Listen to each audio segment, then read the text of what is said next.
മുഖ്യമന്ത്രിക്കെതിരെ, LDFനെതിരെ, സർക്കാരിനെതിരെ പറയാനായി സർക്കാരിൻ്റെ ഭാഗമായിരുന്ന ഒരാളെ നന്നായി ഉപയോഗിച്ചു, നല്ല വൃത്തിയായി ഉപയോഗിച്ചിട്ടുണ്ട്. അന്നൊക്കെ കൂടെയുണ്ട് എന്നുള്ള ഒരു അമിത ആത്മവിശ്വാസം കൊടുത്തുകൊണ്ട് നമ്മൾ ഈ അവസാനം ഈ പാണ്ടിലോറിയുടെ അടിയിൽ കയറിയ തവളയുടെ അവസ്ഥ ആവാതിരിക്കാൻ വേണ്ടിയാണ് ഇപ്പോൾ അൻവർ ശ്രമിച്ചുകൊണ്ടിരിക്കുന്നത്. അതായത് എന്തായാലും എന്നെ കൊല്ലും, എൻ്റെ മരണം എങ്ങനെയാണെന്ന് തീരുമാനിക്കാനായിട്ടുള്ള അവകാശമെങ്കിലും എനിക്ക് വിട്ടുതരുമെന്ന മട്ടിലാണ് ഇന്ന് അൻവർ സംസാരിച്ചത് എന്ന് വേണം മനസ്സിലാക്കാൻ. ഒതുക്കാൻ നോക്കുകയാണ്. അപ്പോൾ എന്നെയാണോ അതോ പിണറായി വിജയനെയാണോ ഒതുക്കാൻ നോക്കുന്നതെന്നൊക്കെ സതീശനോട് ഡയറക്റ്റ് ചോദ്യമാണ് ഇന്ന് അൻവർ പകൽ നടത്തിയ പ്രതികരണത്തിൽ നടത്തുന്നത്.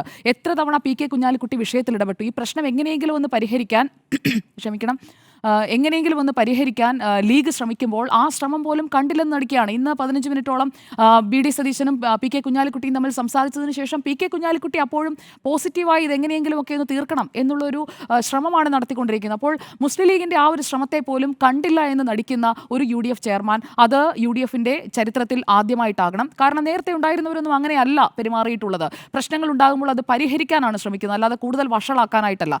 അവിടെ വ്യക്തി താല്പര്യങ്ങളല്ല, മുന്നണി താല്പര്യങ്ങളാണ് എപ്പോഴും മുന്നിൽ നിന്നിട്ടുള്ളത്.